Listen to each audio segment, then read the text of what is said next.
I kind of want to take it back a little bit. Man, how did you even get exposed to hip hop? Now you from Jersey? Yeah, I'm Jersey, man. I you know exposed to hip hop.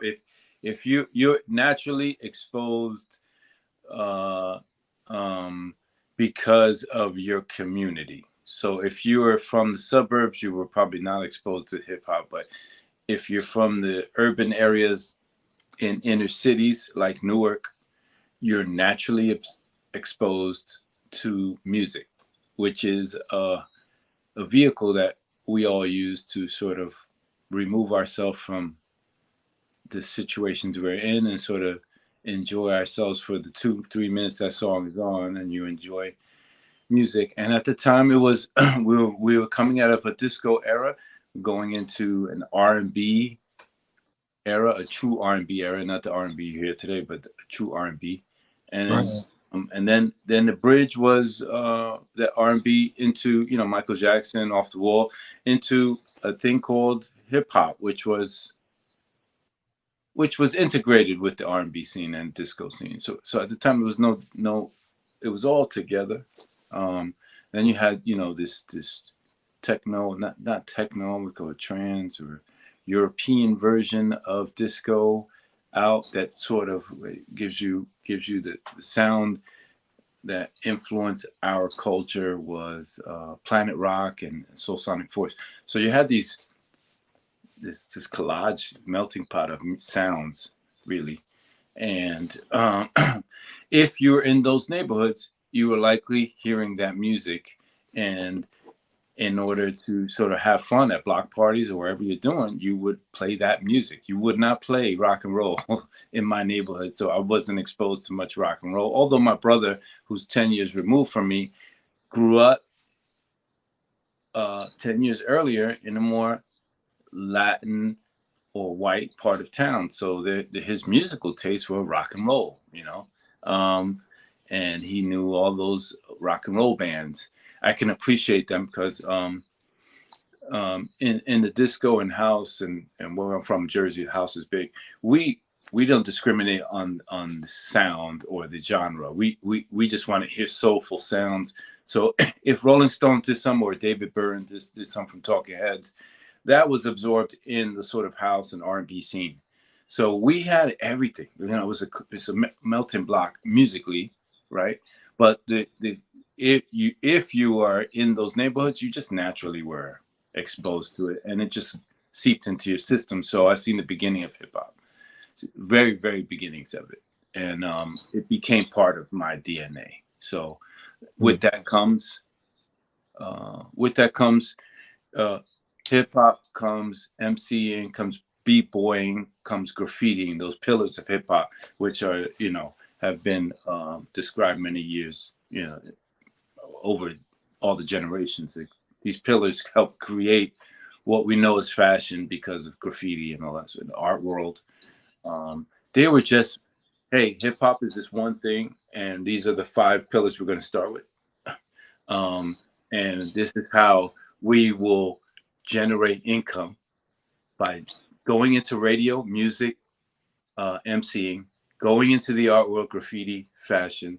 So we didn't know what we were doing. We just called it 5 pillars of hip hop, but it's really the genesis is the music, and then it's sort of, hey, this is how we will find ways, if we don't play basketball or football well, how we're going to find ways out of the rut we may find ourselves in these urban communities.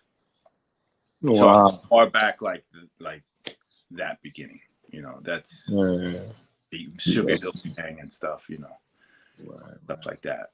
Big shout out to Sugar Hill Gang. Now they from Jersey too, right? That's Yeah, where it they're all from Jersey. started on the radio side. The first hip hop single. Yeah, that was epic. Yeah, prior to that, you had a lot of underground music. WHBI in New York was big because you heard Spoonie G. We just had a lot of good sounds coming out, and the most polished version of it was Sugar Hill and Curtis Blow, and it was exciting to have the album and play it. I didn't have a record player at home, so I go to my friend's house, and it was just exciting to see the beginning of it, and know that through art, I was going to figure out a way to stay close to what made me happy. So if breakdancing made me happy, I'm not gonna be able to breakdance forever. But that's sort of a form of entertainment that a lot of people got into, like Jermaine Dupri was a breakdancer, b-boy. So all those things work together, and it stayed close to my heart. So it's all the very beginnings, and I'm from Newark, so it's like we weren't really in the city, but we were probably looked at as a six borough of New York, and more so than Staten Island. We were more. Everybody just knew to go to Newark for certain things. Wow, that's what's up. Yeah, so I can ask you about this. Now you got into the graffiti, and that kind of led you into the fashion, but were you doing art before that, or was that like your first No, get- the art was naturally there. So it's two sources of inspiration. You got my brother drew when he was young, as a 10-year-old, and I would see him, as a baby. If he was 15, I was 5, I would see him drawing. wow. That's the most, like, when you see someone put pen to paper, not necessarily draw anything great, but there is the first time you see things in life, right? So I am a Cowboy fan because that's the first football game I saw, right? So I saw drawing, and I saw my brother do it, and he did it well. I said, "Wow, I can do that." So I started doing it that way, and then my good friend Ian Scott was drawing as well. So then I saw another person draw that wasn't in my family circle was drawing, and I was like, "So this is something you can do, creative, express yourself." Didn't know what I was doing, but I'd rather do that than do homework or anything like that. So it was just a way to express myself. So let's start at very early age, 3rd, 4th grade. Wow, that's what's up. Now I can ask you this now. How did you go from the graffiti and the art and drawing to like I want to design clothes? How do you make that transition? Very, very well thought out process, right? So and whoever's listening, just understand that hip hop is so fresh and new on the scene. This is 1983, 84. I am breakdancing heavily every weekend. And we had a crew of maybe 6 guys, 5, 6 guys. And we ain't make no money. So, but what we would do is a big thing at parties that would draw crowds would be doing a breakdance competition. That would bring people to the event to pay, and then there's a prize, right? So we would show up anywhere there's a ability to win a prize so that we have money in our pocket.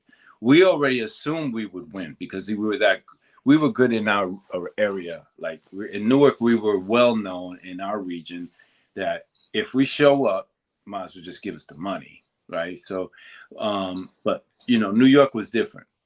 New York was slightly different. New York was, we conquered our area, and then there was in 1983 and 84 and 85, there was these things called Swatch Watch competitions, and those things were televised on Fox or Pix, and they were shown on a Saturday afternoon or Saturday night, and it was filmed at the Roxy, world famous Roxy, right?